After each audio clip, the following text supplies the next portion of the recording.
नमस्कार, मैं हूं निशा पंड्या और आप देख रहे हैं real estate of real estate. घर खरीदने की जब बात आए ना तो सबसे पहले याद आता है कि भाई बजट में है क्या? क्या हम ये अफोर्ड कर पाएंगे? ये जमीन हमें पड़ेगी? तो ऐसे बहुत सारे सवाल आते हैं। तो तब जाके हमारा ध्यान जाता है कि भाई हमारे पास कितने पैसे हैं और उस पैसों को हमने कैसे लगाना है रियल एस्टेट में। तो आज इन सारी उलझनों को दूर करेंगे। हमारे साथ जुड़ गए हैं फाइनेंशियल प्लानर फॉरम शाह। फॉरम, स्वागत है आपका। Thank you. तो जैसे हमारे ये पहले ना घर खरीदारों के लिए है हम्म। और उनकी जितनी सारी उलझने हैं वो दूर करने के लिए है। तो सबसे पहला सवाल यही आता है कि क्या ये घर जो मैंने देखा है वो मैं अफोर्ड कर पाऊंगा? क्या वो मेरी कैपेसिटी में है? या फिर कौन सी उम्र में या कब मुझे घर खरीदना चाहिए? तो आपके भी पास बहुत सारे ऐसे सवाल आते होंगे, तो क्या जवाब देंगे आप? अ, बिल्कुल आते हैं निशा जी, ये सवाल जो है लोग घर खरीदने का जो डिसीजन है वो कई लोग नहीं आसानी से कर पाते। बहुत हिचकिचाहट होती है उनके मन में। इच्छा होती है बट वो डर भी होता है साथ में, because it is a long term decision hmm. अगर हम कहना चाहें तो। हमारी पीढ़ी जो है, आप है या मैं है, हम्म। शायद हमें इतनी प्रेसिंग नीड नहीं है घर खरीदने की, क्योंकि हमारे पेरेंट्स ने ऑलरेडी हमारे लिए वो घर बना के रखा है। सही कहा। करेक्ट। हम्म। बट अभी जैसे हमारी जरूरतें बढ़ती है, कंफर्टेबल लाइफस्टाइल चाहिए लोगों को, तो शायद बड़ा घर लेने की आवश्यकता हो या जरूरत भी हो। एंड प्लस राइट नाउ जो हम्म। मेंटालिटी है लोगों की, वो कंफर्ट की मेंटालिटी है। हम्म। सारी कंफर्ट्स हमें हमारे घर में होने चाहिए।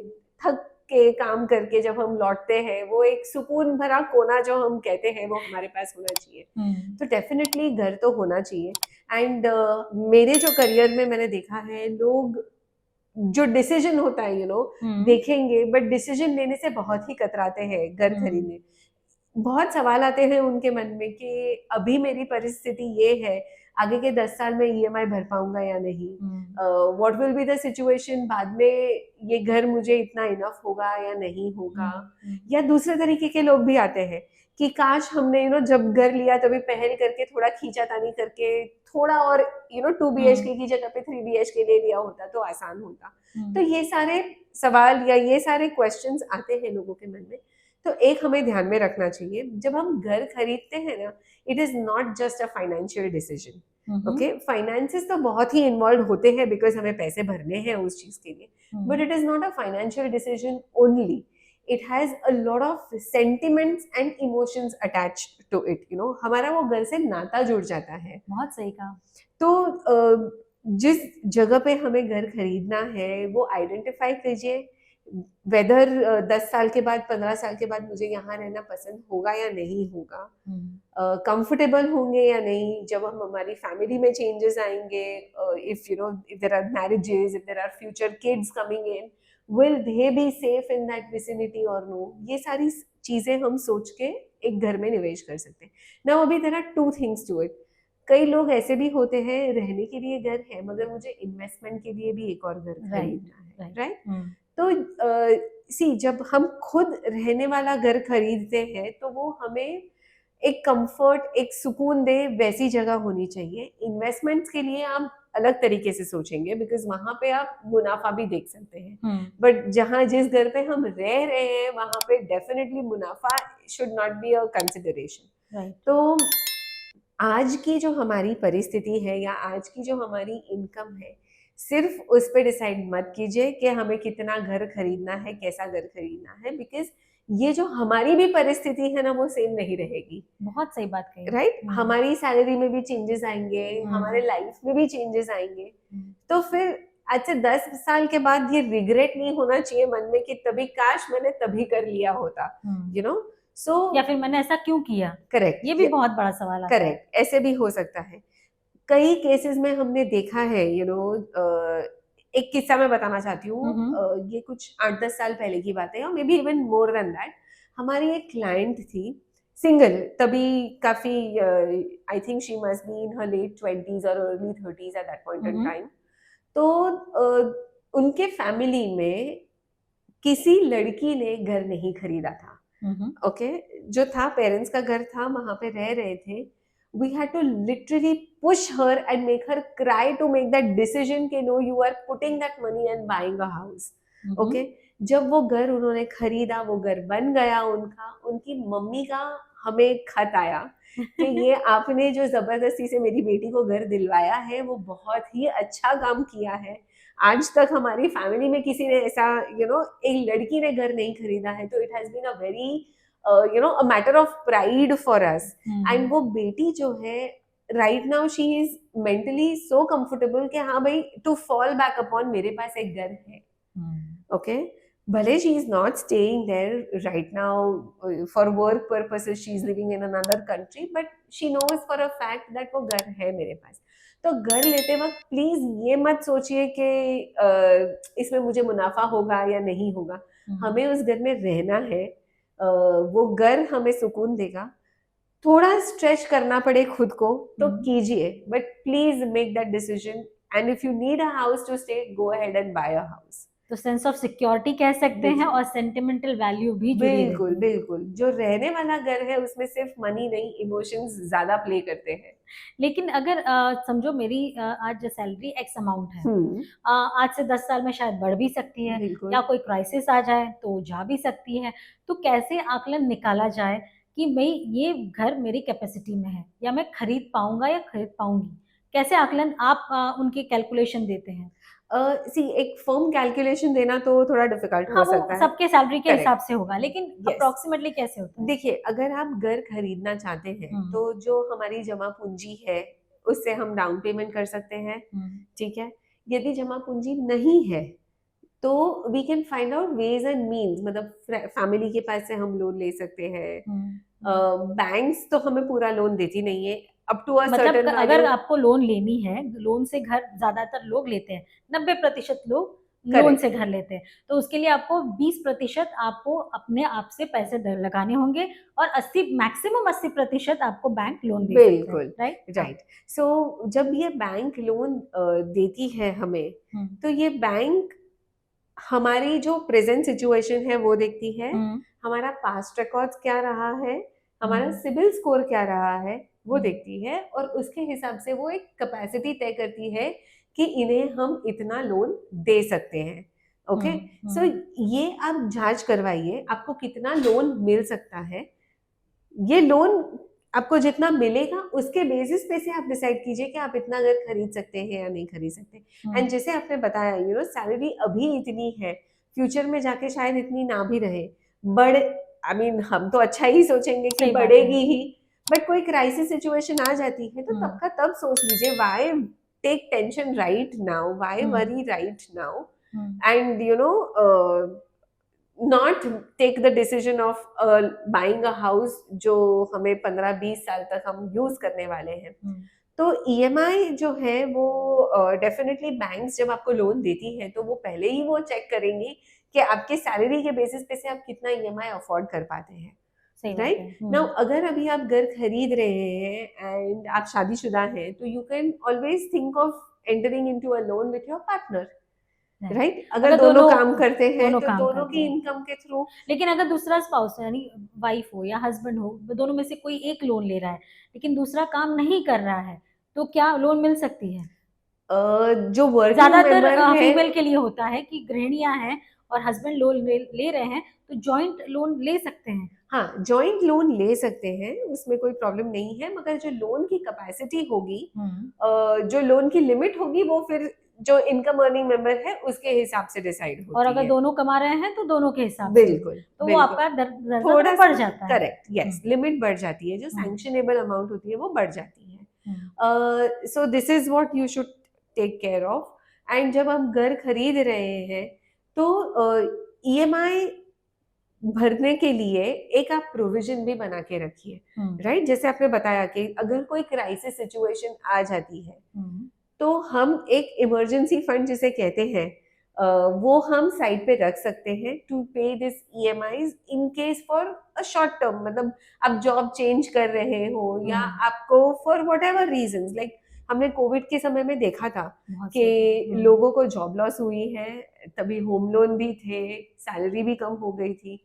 तो ऐसे सिचुएशन में जिनके पास ये इमरजेंसी फंड था ना, they could survive. And usually हम क्या बोलते हैं कि 3 to 4 months का रिजर्व जो होता है वो हमें रखना चाहिए। to survive in such a scenario. Usually to अगर हमारी जॉब चली भी जाती है तो 2-3 महीने तक हम टेंशन फ्री जॉब सर्च तो कर ही सकते हैं. ये मेंटल प्रेशर नहीं रहेगा हमारे ऊपर कि नहीं मुझे ईएमआई भरना है, मुझे ईएमआई भरना है, ईएमआई भरने के पैसे नहीं है मेरे पास. सो ये इमरजेंसी फंड जो है वो एक कुशन की तरीके से आपके लिए एक्ट कर पाएगा इन सिचुएशंस ऑफ क्राइसिस, राइट. सो ये इमरजेंसी फंड आप रखिए, but don't limit yourself based on what your current this thing is, because हमारा फ्यूचर जो है वो यदि हम अच्छा काम करते हैं तो वो अच्छा ही होने वाला है. Why think negative.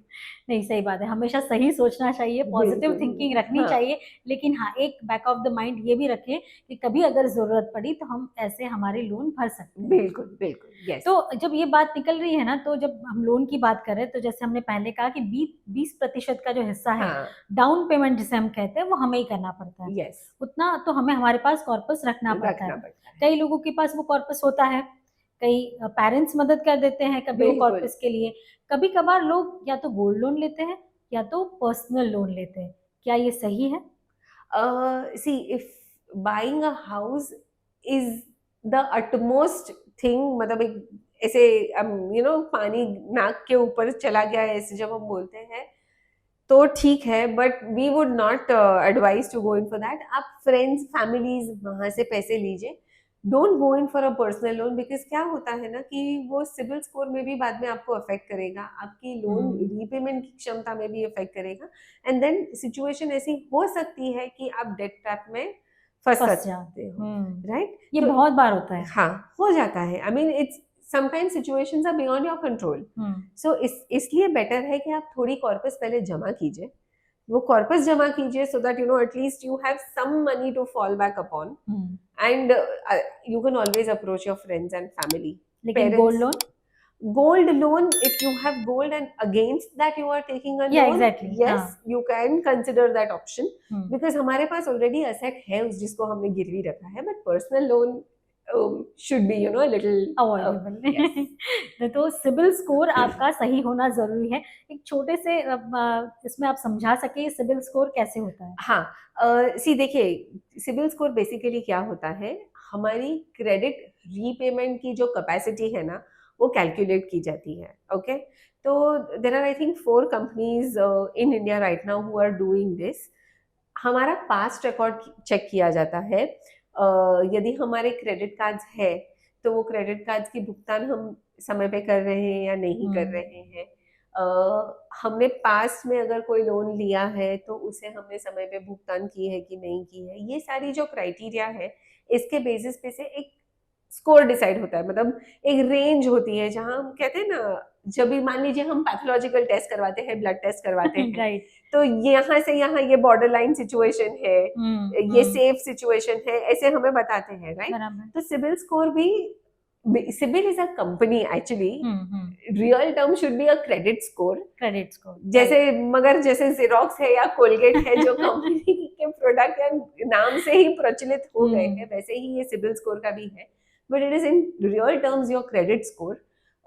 आपने पास्ट में आपकी क्रेडिट रीपेमेंट की क्षमता क्या है, आपने समय से किया है या नहीं, उसके बेसिस पे से आपको एक स्कोर अलॉट होता है. एंड जितना वो स्कोर आपका अच्छा है उतना ज्यादा आपको लोन मिल सकता है, because banks have an assurance कि आप फ्यूचर में उनके पास से जो लोन लिया है वो आप रीपे कर दोगे.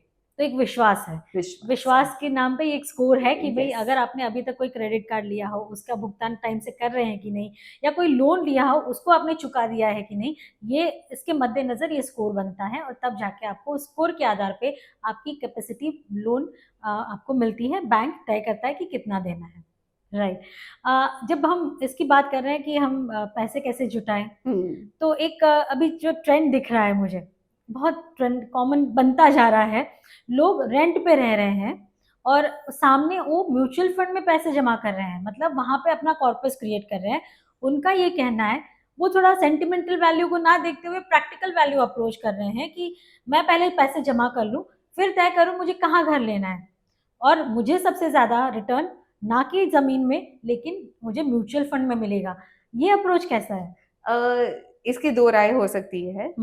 फॉर समबडी जो माइग्रेटरी जॉब में है, को काम के वजह से Cities, जगह जगह अलग-अलग सिटीज चेंज cities करनी change. पड़ती है, कंट्रीज चेंज करनी पड़ती है, उनके लिए शायद ये सिचुएशन अच्छी रहेगी।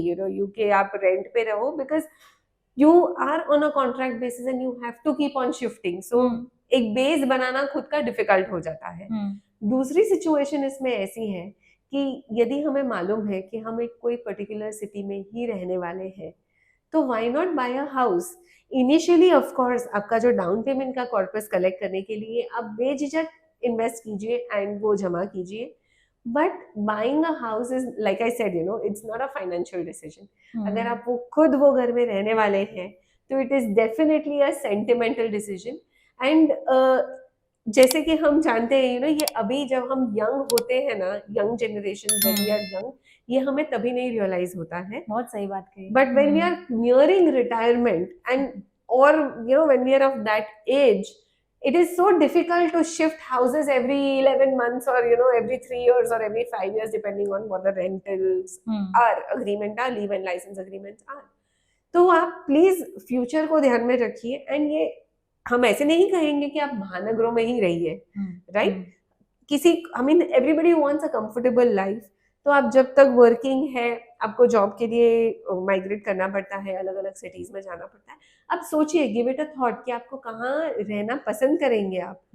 किसी किसी को they may not want to live in proper cities like Bombay in future, थोड़ी पेरिफेरल सिटीज जिसे हम कहते हैं, सैटेलाइट सिटीज जिसे हम कहते हैं, वहां रहना पसंद। आइडेंटिफाई कीजिए आपको क्या पसंद है, बट जब ये आइडेंटिफाई कर रहे हैं तो उसके आजू बाजू क्या सुविधाएं उपलब्ध है उसको भी ध्यान में रखिए एंड फिर ये डिसीजन लीजिए। So if I have to give you an opinion, मेरा ओपिनियन तो यही होगा कि you should buy a house of your own rather than renting it out, because your surroundings, your neighbors, your vendors that are there around you, मतलब किराने वाला हो या फल सब्जी वाला हो या दूध वाला हो, कोई भी हो, वो आपके सब जान पहचान के हो जाते हैं, and it's a community that you are creating, right? And वो एक सेंस ऑफ अपनापन जो होता है वो खुद के घर में आता है, वो किराए के घर में नहीं आता है। और ये शायद कोविड के बाद सबको ज्यादा समझ में आ रहा है, इसलिए हम बिल्कुल। देख रहे हैं कि अब जो घर बिक्री के आंकड़े आ रहे हैं हाँ। वो ज्यादा आ रहे हैं, और उसमें भी लग्जरी, अल्ट्रा लग्जरी, ये घर ज्यादा बिक रहे हैं। जो हाल फिलहाल की सारे जो रिसर्च हाउसेस हैं जिनकी भी रिपोर्ट्स आई हैं, भले वो मुंबई के लिए हो या दूसरी सिटीज के लिए हो, वो डिमांड बढ़ती दिख रही है। मतलब लोगों अब शायद ऐसा हो कि घर में ही ऑफिस बना रहे हो, तो ये डिमांड दिख रही है कि हमें या तो सारे वापस जॉइंट फैमिली में भी कई लोग शिफ्ट हो रहे हैं, तो ये ट्रेंड काफी बदल रहा है। एंड अनदर थिंग इज, अभी लोगों को कंफर्ट चाहिए, ये आपने दैट सही इज बात वाई कही। लग्जरी, अल्ट्रा लग्जरी जैसे आपने बताया, वो ज्यादा फेमस हो रही है। मेरे घर के आजू बाजू अम्यूनिटीज क्या है, वो सब चीजें सब ध्यान में दे रहे हैं लोग, और फिर ही निवेश कर रहे हैं।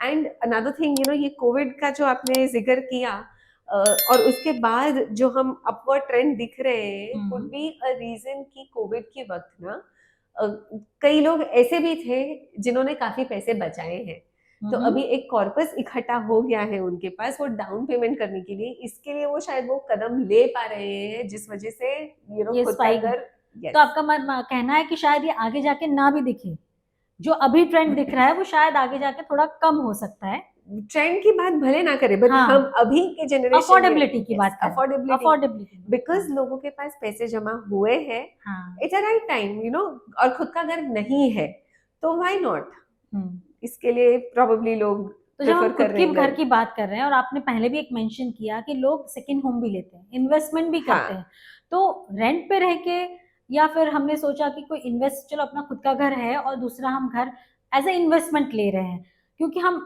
डाइवर्सिफाइड पोर्टफोलियो की बात करते हैं, तो वो गोल्ड हो गया, रियल एस्टेट हो गया, इक्विटी हो गया, तो real estate as an investment आप कैसे कह सकते हैं सजेस्ट करते हो आपके क्लाइंट को? See, real estate as an investment, सबसे पहले तो इट्स इलिक्विड इन नेचर, ठीक है। दूसरा, उसको मैनेज करना, if it is not rented out, खाली घर पड़ा है, तो उसको मैनेज करना थोड़ा डिफिकल्ट हो जाता है, बिकॉज इलेक्ट्रिसिटी कब चली जाए, पाइप्स कब जैम हो जाए, ये सब it becomes difficult. Let's be very honest, जब हम मुंबई जैसे शहरों में रह रहे हैं, हमारी लाइफ ऑलरेडी इतनी तेज है कि भाग दौड़ करते हैं, ऑफिस जाते हैं, ये सब करते हैं, तो बाकी खुद के शौक पूरे करने का समय जब नहीं बचता है तो एक और घर मेंटेन करना थोड़ा दिक्कत वाला हो सकता है हमारे लिए। बट यदि आप इन्वेस्टमेंट करके उसको रेंट पे दे रहे हैं तो it may or may not be a good idea depending on what your requirements are. See ऐसा भी हो सकता है कि फिलहाल मेरे पास ये घर है जहां मैं रह रही हूँ, आगे जाके मुझे मेरे बच्चों के लिए एक घर खरीदना है, तो right now if I can buy, why not buy, put it on rent. So again ये मेरी जरूरत हो गई, इस वजह से मैंने वो घर में निवेश किया है। तो प्लीज ये सब चीजें ध्यान में रखिए, because real estate is illiquid in nature. मतलब अगर हमें पैसों की जरूरत है तो हम एक रूम तो नहीं बेच सकते घर का, राइट? सो ये सिचुएशंस ध्यान में रखिए। इसके ऊपर से भी हमारे पास ऐसे सिचुएशन रहा था, एक डॉक्टर कपल था, काफी साल पहले की बात है, 10-15 साल पहले की बात है। उनके पास तभी के जमाने में, like 15-20 years ago, they had real estate worth 8 to 10 crores. Okay. Good well to do ancestral land था। दोनों डॉक्टर्स बहुत अच्छे से कमा रहे। अब बच्चे बड़े हो रहे थे, उन्हें बच्चे को भी डॉक्टरी करनी थी, and like and they wanted to go abroad to study. Now इतनी जमा पूंजी, इतना रियल एस्टेट होने के बाद भी उन्हें एजुकेशन लोन लेना पड़ा था बच्चे की पढ़ाई के लिए, बिकॉज उनका वो रियल एस्टेट तभी बिक नहीं रहा था। So when you are investing, please keep all these things in mind, right? कि हमें एंड जरूरत पैसों की कब लगने वाली है, उस हिसाब से आप रियल एस्टेट में, पीपल में find it very lucrative, capital appreciation हो रहा है, आज मैंने इतने में खरीदा, बाद में मुझे इतने पैसे मिलेंगे, सब कैलकुलेशन सही है, मगर आपको आपकी जरूरतों को वो मैच करनी चाहिए। बहुत अच्छा एग्जाम्पल आप दिया, ताकि कह सकते हैं हमारे व्यूअर्स को एकदम से हिट कर गया होगा कि नहीं, क्या इन्वेस्टमेंट होता है और क्यों करना चाहिए। और हाँ, झट से पैसे आपको नहीं मिलने वाले, ये सोच के आप इन्वेस्ट करिएगा। तो जब हम घर लेते हैं तो लोन की बात कर ली हमने, लोन के बाद तो पहला ईएमआई ही आएगा कि पहले 1 महीने के बाद तो मेरे अकाउंट से पैसे कटने हैं। हर महीने वो आपके सर्टेन अमाउंट आपके कैपेबिलिटी के हिसाब से आपके इसमें से कटते हैं। कई बार ऐसा होता है कि मेरे पास धीरे धीरे करके मेरी सैलरी बढ़ गई, तो या फिर मुझे फैमिली से कोई कॉर्पस मिल गया।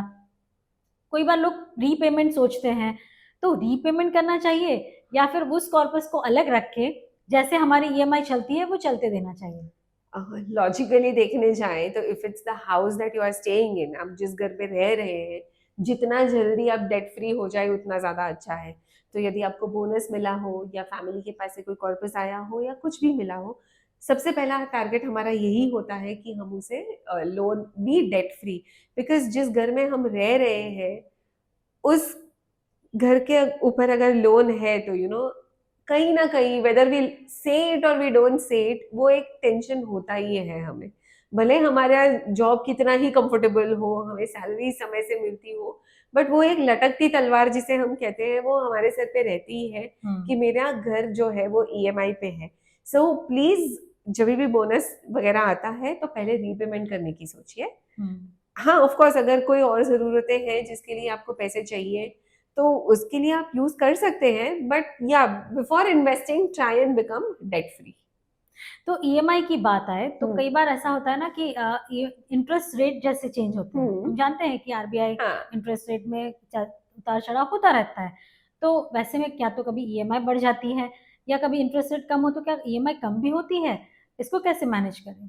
सी, जो इंटरेस्ट रेट के उतार चढ़ाव के हिसाब से ईएमआई जो है वो फिक्स्ड रहती है, ईएमआई में not change. It is in our hands whether we want to change the EMI or we don't want to change the EMI. Automatically जो है वो टेन्योर पे इम्पैक्ट करता है। ओके, यदि इंटरेस्ट रेट बढ़ गई तो हमारा लोन की जो टेन्योर है वो बढ़ जाएगी। यदि इंटरेस्ट रेट कम हो गए तो if banks pass it on to you directly तो इंटरेस्ट लोन का जो टेन्योर है वो कम हो जाएगा। हाँ, और जब हम रीपेमेंट की बात कर रहे थे, तो जब हम रीपेमेंट करने जाते हैं बैंक्स में लोन, तो बैंक हमें ऑप्शन देती है कि आपको ईएमआई कम करनी है एंड टेन्योर सेम रखना है, राइट, या आपको टेन्योर कम करना है और ईएमआई बट कम कर देंगे। अपने दर्शकों को समझा दूं कि अगर मेरे पास समझिए 5 लाख रुपए जुड़ गए हैं, मेरी लोन है 50 लाख रुपए, महीने 50,000 के आसपास का मेरा ईएमआई चलता है या उससे कम होगा, तो वो 5 लाख रुपए मुझे अगर मैं लोन भरती हूँ तो क्या मेरा ईएमआई कम होगा? ये एक सवाल। क्या मेरी 20 साल की जो लोन है उसको मैं कम कर पाऊंगी? मतलब जो मैं रीपेमेंट कर रही हूँ, जो 5 लाख रुपए मैं अपने लोन में भर रही हूँ, वो प्रिंसिपल में जाएगा या इंटरेस्ट में जाएगा? क्योंकि पहले बहुत सारे साल हम देखते हैं कि हमारे लोन से इंटरेस्ट ज्यादा कटता है, ना कि प्रिंसिपल। यस, तो सही तरीका क्या है रीपेमेंट का? Okay, let's take your example only. यदि हमने 50 लाख का लोन लिया है और हम ईएमआई भर रहे हैं, what is the concept of EMI? हर महीने थोड़े थोड़े पैसे हम रीपे कर रहे हैं, राइट? तो इनिशियली जब हमने लोन लिया है तो हम इंटरेस्ट 50 लाख पे भर रहे हैं, तो जाहिर सी बात है वो इंटरेस्ट का कंपोनेंट ज्यादा होगा।